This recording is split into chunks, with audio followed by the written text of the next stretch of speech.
और चीन में कोरोना की तस्वीर और मौतों के आंकड़ों ने दुनिया भर को डरा दिया है। तो वहीं भारत में भी चाइनीज वायरस BF7 ने टेंशन को और भी ज्यादा बढ़ा दी है। कोरोना के नए वेरिएंट के जो मामले मिले हैं उनमें 2 गुजरात और 1 ओडिशा से है। चीन के हालातों को देखते हुए अब भारत सरकार भी अलर्ट मोड में आ गई है।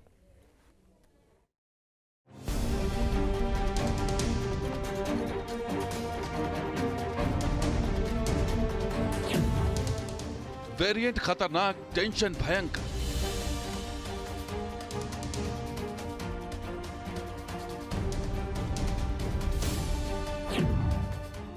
दुनिया में हाहाकार, भारत में अलर्ट।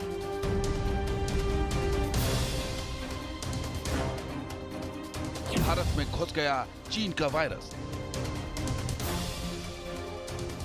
चीन में महाविस्फोट, भारत में महातैयारी। दुनिया भर में कोरोना से भयंकर कोहराम मचा हुआ है। चीन में तो हालात और भी ज्यादा भयावह हो चुके हैं। हालात ये हैं कि चीन में कोरोना जिस रफ्तार से बढ़ रहा है उसने दुनिया भर के मुल्कों की टेंशन बढ़ाकर रख दी है। भारत में भी चाइनीज वेरिएंट BF.7 की एंट्री ने खतरे की घंटी बजा दी है। 4 लोगों में कोरोना के नए वेरिएंट BF7 की पुष्टि भी हो चुकी है, जिसमें भारत में भी कोरोना संक्रमण बढ़ने का खतरा बढ़ गया है। दुनिया भर में कोरोना के बढ़ते मामलों को देखते हुए सरकार अलर्ट मोड में आ गई है। केंद्र सरकार ने सभी राज्यों को अलर्ट कर दिया है। राज्यों के लिए एडवाइजरी जारी कर दी गई है। विदेशों से एयरपोर्ट पर आने वाले सभी यात्रियों की रैंडम टेस्टिंग के आदेश दे दिए गए हैं। ये तस्वीरें दिल्ली एयरपोर्ट की हैं, जहां पर रैंडम टेस्टिंग के लिए लंबी कतार लगी हुई है। सरकार का सख्त आदेश है कि विदेश से आने वाले हर यात्री की एयरपोर्ट पर टेस्टिंग की जाए।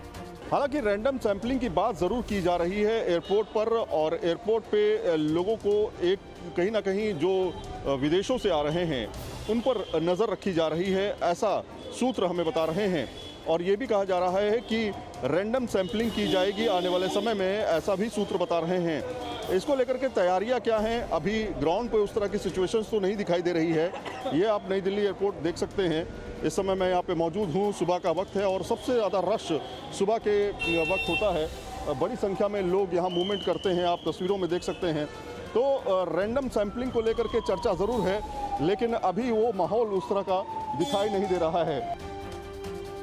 राजधानी दिल्ली में कोरोना का खौफ सबसे ज्यादा है, क्योंकि दिल्ली में विदेशों से आने वाले यात्रियों की संख्या सबसे ज्यादा रहती है। स्वास्थ्य विभाग के आंकड़ों के मुताबिक 21 दिसंबर को दिल्ली में कोरोना से 1 मरीज की मौत हुई है, जबकि 5 नए मामले दर्ज किए गए हैं। दिल्ली में फिलहाल कोरोना के कुल 27 केस एक्टिव हैं, जिनमें से 19 मरीज होम आइसोलेशन में हैं और 3 अस्पताल में भर्ती हैं। जिस तेजी से कोरोना के नए BF7 वेरिएंट के मामले सामने आ रहे हैं, उस तेजी से सरकार ने भी अपनी तैयारियां तेज कर दी है। केंद्र सरकार आने वाले दिनों में कुछ नियमों को लागू कर सकती है।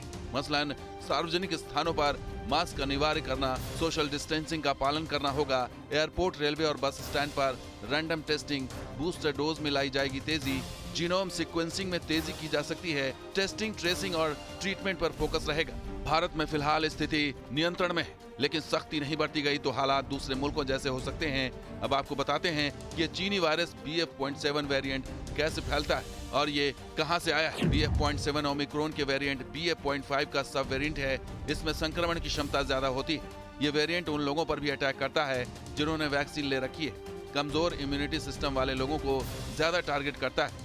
BF7 वेरिएंट कमजोर इम्यूनिटी वालों के लिए सबसे ज्यादा खतरनाक है। कोरोना की नई लहर से एक बार फिर दुनिया भर के देश कांप उठे हैं। चीन, अमेरिका समेत कई देशों में कोरोना तेजी से पांव पसारता जा रहा है। चीन में कोरोना विस्फोट वाले हालात हैं। दुनिया के तमाम मुल्कों के हालात को देखते हुए भारत में सख्ती जरूरी है। सरकार को भी समय रहते कड़े फैसले लेने होंगे, ताकि कोरोना की पहली वेव में जो हालात बने थे वो दोबारा न बन सके। दिल्ली से सैयद आमिर हुसैन के साथ टीम न्यूज़ नेशन।